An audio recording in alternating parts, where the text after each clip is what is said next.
Pada tahun 1963, di kemuncak Perang Dingin, Amerika Syarikat telah memperkenalkan satu senjata yang bukan dicipta untuk memenangi pertempuran. Ia dicipta untuk menamatkan peperangan. Sebuah senjata yang begitu kejam sehingga ia boleh melancarkan hulu ledak nuklear. Projektil dengan hampir 3 kali ganda kuasa bom Hiroshima terhadap formasi tentera Soviet. Selama beberapa dekad, ia kekal di situ, bersedia. Menunggu hari yang semua orang harap tidak akan pernah tiba. Apabila Perang Dingin berakhir, orang Amerika telah menamatkan perkhidmatan senjata itu, mengambil larasnya, memotong dan menukarkannya menjadi bom paling dahsyat yang pernah dijatuhkan dari sebuah pesawat. Bom-bom itu mampu menembusi lebih daripada 30 meter tanah dan 6 meter konkrit. Nampaknya itu adalah penghujung cerita. Tetapi kemudian, pada Oktober 2025, satu perjanjian secara senyap telah dimeterai antara Greece dan Republik Czech. 60 daripada senjata itu yang telah dilupakan di gudang Greece sejak tahun 80-an akan dihantar ke Ukraine. Tanpa pembaikan, tanpa pemodenan, seadanya. Ketika itulah, pada April 2026, Brigade Artileri ke-52 Ukraine membuat satu hantaran di media sosial. Hampir tersembunyi di tengah-tengah senarai peralatan muncul nama itu. 110. Kebanyakan orang tidak perasan. Tapi, sesiapa yang faham tentang peperangan terus berhenti pada masa itu. Kerana senjata yang Amerika Syarikat bina untuk memusnahkan tentera Soviet baru sahaja kembali ke medan perang. Dan sekarang ia sedang digunakan terhadap Rusia, terhadap tentera yang sama yang ia dicipta untuk memusnahkannya. Rusia tidak menjangkakan perkara ini. Ukraine sendiri pun tidak menjangkakannya. Dan apa yang senjata ini mampu lakukan akan mengubah perang ini dengan cara yang hanya sedikit orang nampak. Mari kita mulakan dengan apa sebenarnya senjata ini.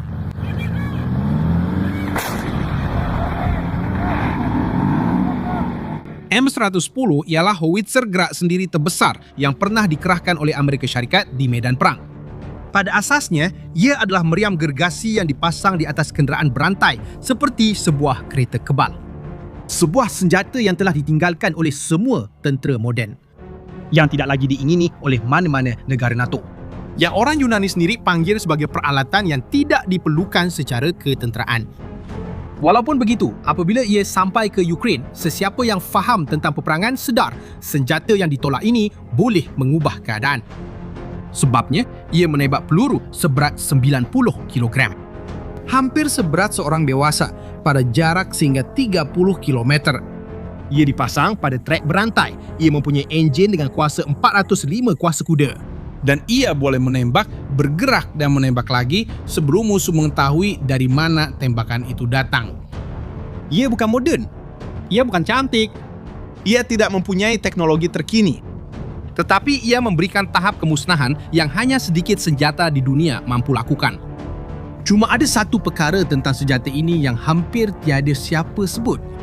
Dan bila anda tahu, anda akan faham kenapa M110 bukan sekadar satu lagi meriam lama.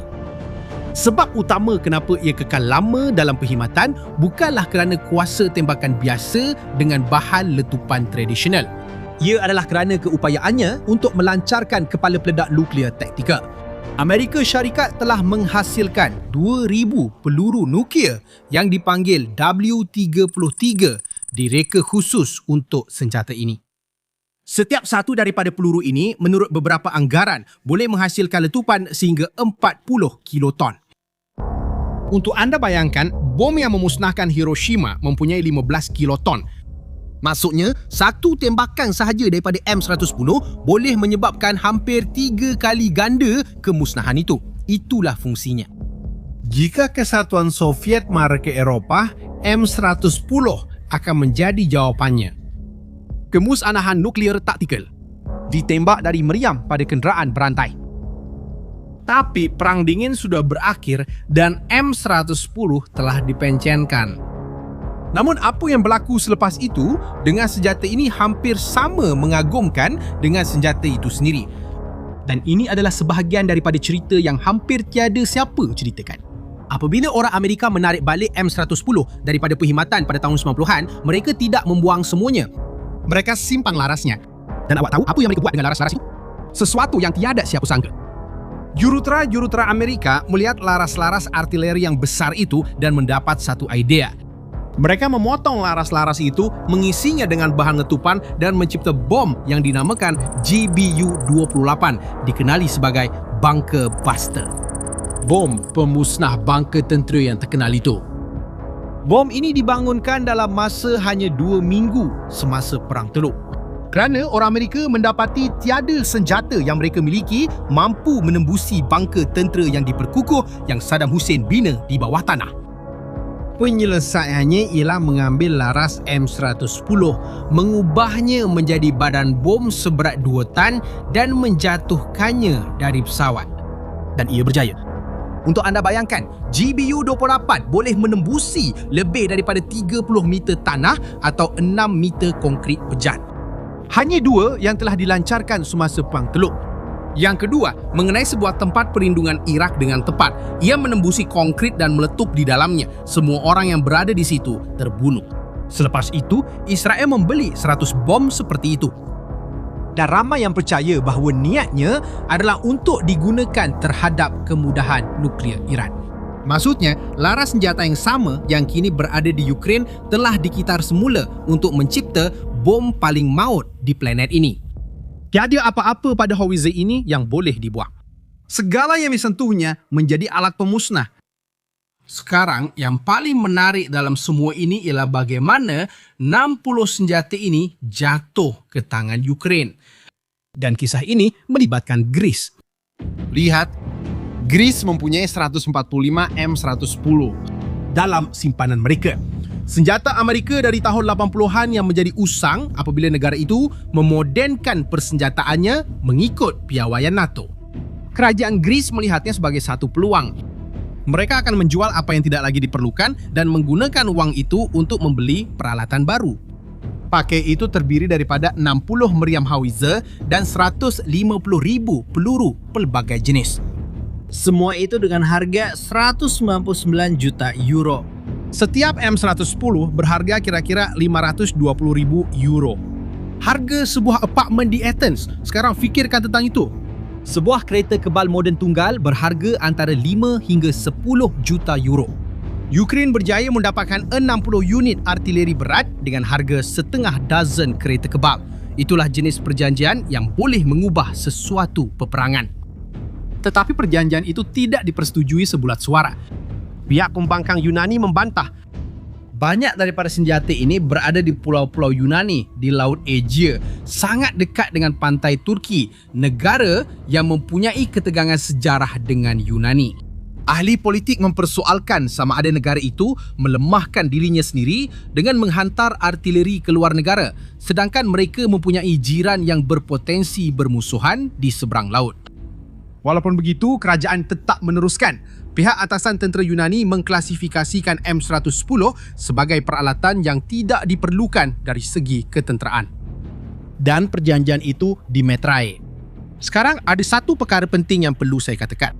60 meriam howitzer itu tidak akan sampai sendiri dari Athens ke timur Ukraine.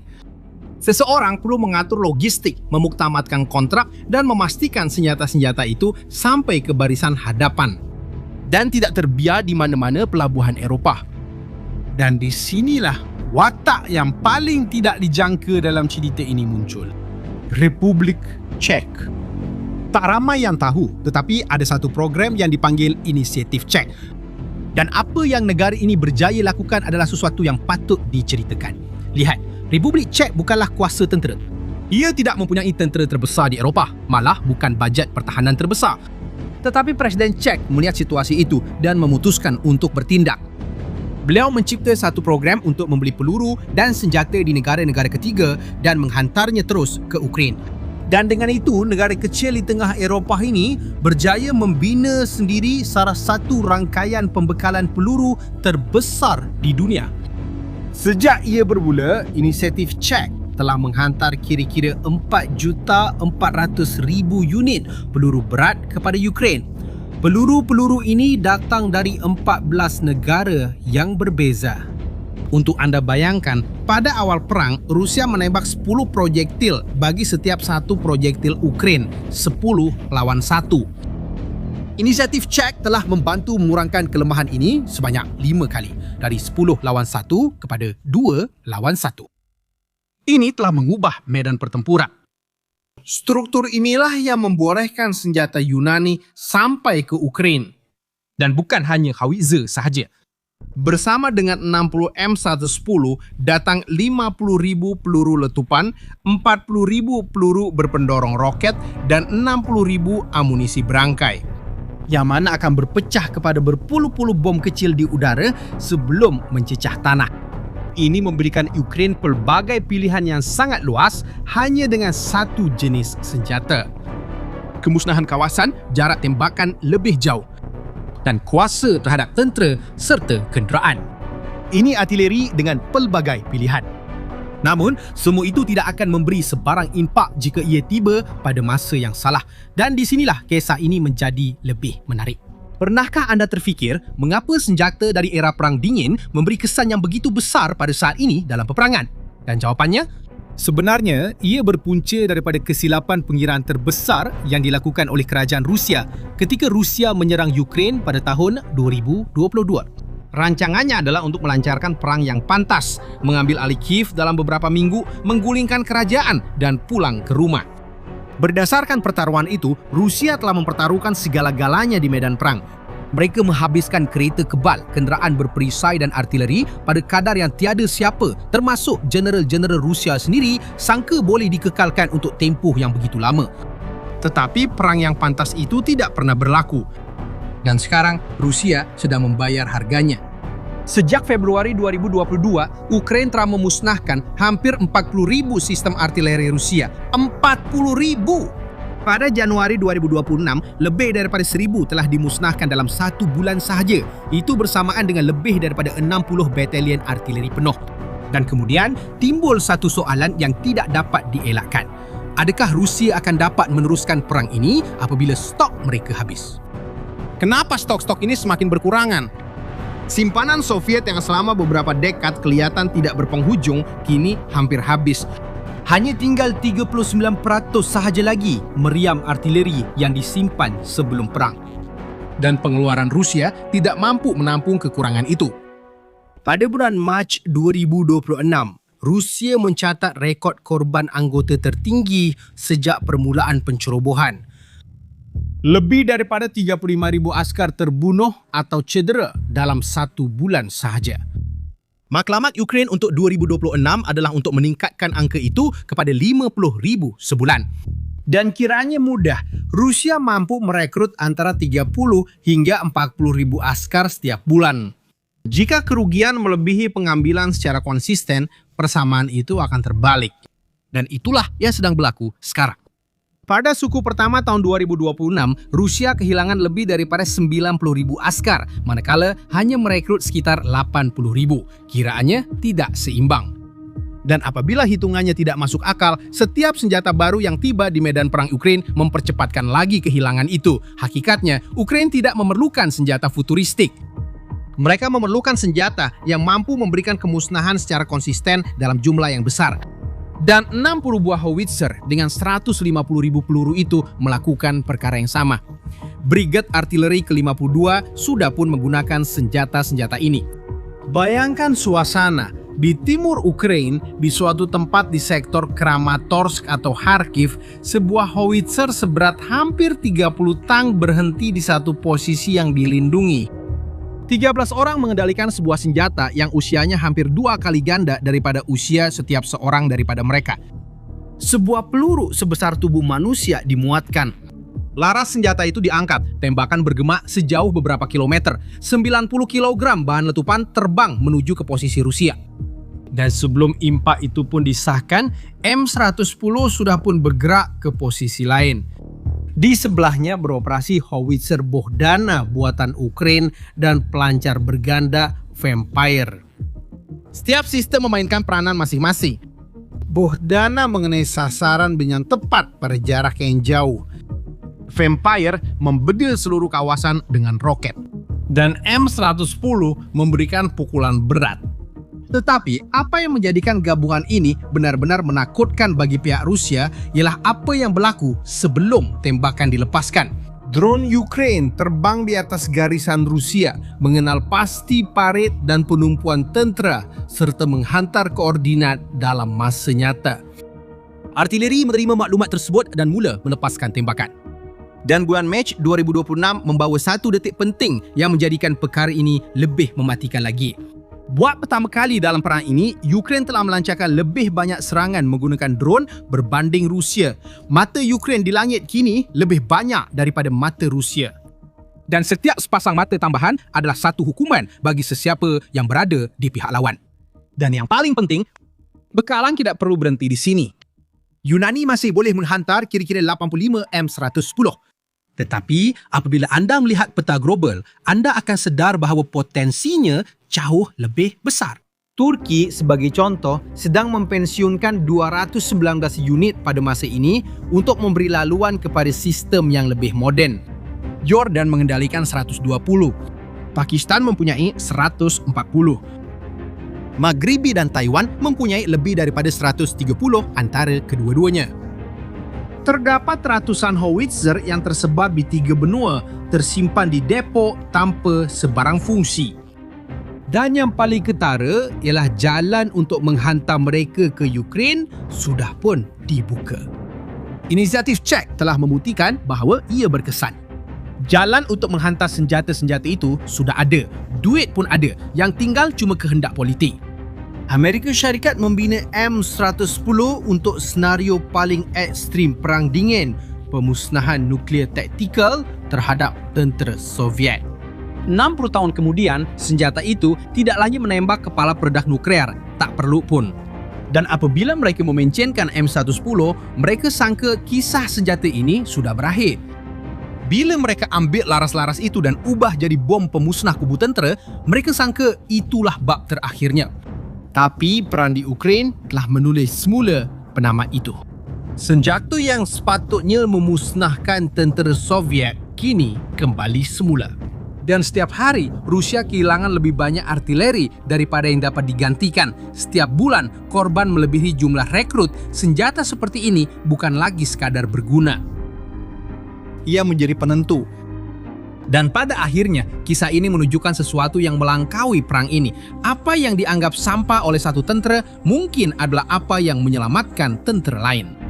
Dan kadang-kadang, senjata yang mengubah segalanya bukanlah yang paling moden, paling mahal atau paling canggih. Ia adalah yang tiada siapa sangka akan kembali. Sekarang saya ingin tahu daripada anda.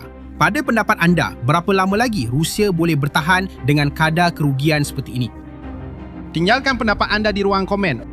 Jika video ini memberi anda maklumat baru, kongsikan dengan seseorang yang juga mengikuti perang ini.